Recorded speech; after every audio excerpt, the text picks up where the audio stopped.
Hi, it's Ken Okel with Help with Video. Let's talk a little bit about some tips on green screening. Now, you may know that when you insert a background electronically, it's usually done through a technology called green screen. Basically, you have green behind you, and then later, through an editing process, you superimpose an image of something else. So I could be on the beach of Hawaii. I could be anywhere I want as long as I have an image or a video clip to support it. So it's really cool. But here's the thing, it's really cool when it works. When it doesn't, green may have you singing the blues. So let's talk about it. First thing you want to make sure, you have to get the right type of green. There are kits you can buy online. They can give you the curtain or the fabric to get that right color. And luckily now some of the newer editors have some tools that let you kind of adjust things just a little bit. So not too bad there. You do want to make sure that you're spending some time lighting things. You want to make sure that you're lighting the background and you're also lighting yourself. So you almost have two zones of light that you need to set up. So if this sounds like it's getting a little complicated, maybe you don't want to do green screen. What I do suggest, if you're doing green screen in the same space all the time, can you leave everything where it is? This is like how they do it in a TV studio, where pretty much everything's set, like at the weather wall, where they superimpose the weather maps. That's a good way to do it. Leave everything there. Now, I know in many homes, people don't have the space, they don't have the spousal approval to do that. In that case, I would suggest you either make a chart or take a picture with like your iPhone so you'll have that information again, because it's going to take you a little longer to do all the setup.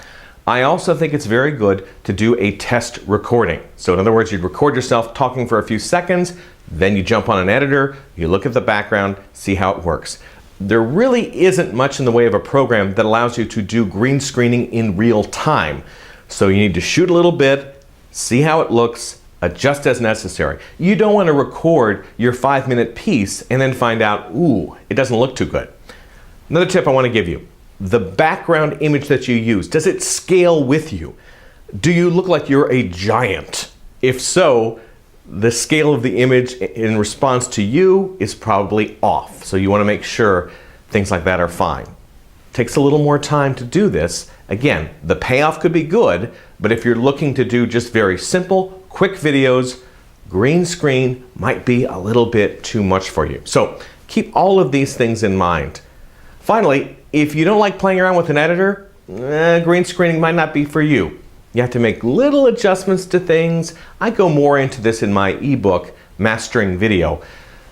I can't go into all of it now, but if you get frustrated by making little edits, adjusting the color of something, for instance, lighter hair sometimes can be tricky to green screen. So you have to adjust things, get it just right, get the lighting just right. So if all these things sound like it's going to drive you crazy, don't use green screen. There are plenty of other options that you can do. If you are up for the challenge, you want to give it a shot, make sure you take some baby steps, do some tests, and everything should work out pretty well. So good luck with that. To find out more tips like these, go to my website, helpwithvideo.com. On the blog, we have all sorts of tips. I mentioned before, the ebook, Mastering Video, can give you a deep dive into all this material.